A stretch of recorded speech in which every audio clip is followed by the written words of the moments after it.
नमस्कार मंडळी, मी अनिता स्वागत करते तुमच्या एका छोट्या व्हिडिओमध्ये। बैलपोळ्याच्या दिवशी निवांत असा स्वयंपाक करायला लागले 6 वाजताच आणि अचानकच एवढ्या घाईनं स्वयंपाक करावा लागला, कारण की श्रीच्या पप्पाचा फोन आला की मला आदमापूरला जायचं आहे बाळूमामाला। तर ठीक आहे म्हटलं, मग माहिती होतं की जायचं आहे म्हणून, पण 12-12:30ला जायचं होतं आणि प्लॅन चेंज झाला।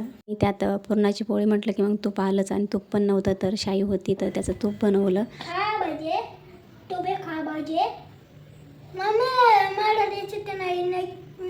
पटकन असा स्वयंपाक बनवून घेतला, नैवेद्य दाखवला आणि ते जेवण करून गेले पण। आणि श्री रडत होता, त्यामुळे त्याची समजूत घालण्यासाठी मी इथं त्याला म्हटलं चला आपण जेवपाला खायला घालू। नंतर त्याला समजून झोपवलं आणि रविवारच्या सकाळी ते आले पण 3:30-4 झाले होते त्यावेळेस आलते ते। तर बाळूमामाची मूर्ती आणलेली आहे आदमापुराहून। तर प्लीज कमेंट करून सांगा की कोणत्या दिवशी बाळूमामाची प्राणप्रतिष्ठा करतात, म्हणजे कोणता वार आहे बाळूमामाचा आणि नैवेद्य काय दाखवावा हे पण सांगा प्लीज कमेंट करून।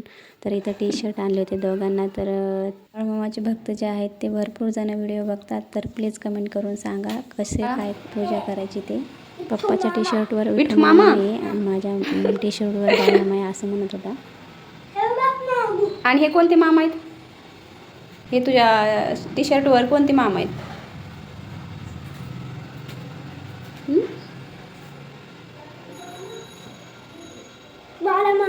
बाळूमामा आहेत।